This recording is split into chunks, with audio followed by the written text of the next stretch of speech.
السلام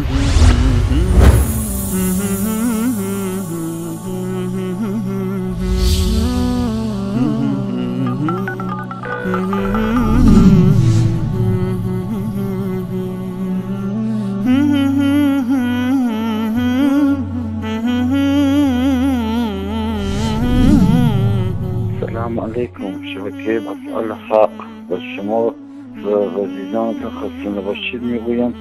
از برنامه شما تشکر و به عمل می آورم. دست شما درد نکنه. از دور می بوسمتان. خدا نگهدار. با سلام به شبکه مسائل حق. بنده شیعه بودم، هدایت یافته هستم. هدایت یافتم. خیلی افتخار میکنم، خیلی خوشحالم، خیلی ممنونم که از شبکتون، از تمام شبکه‌های توحیدی. بنده خیلی خوشحالم که این خرافات و شرک آمیزهای شیعه ها را گذاشتم کنار.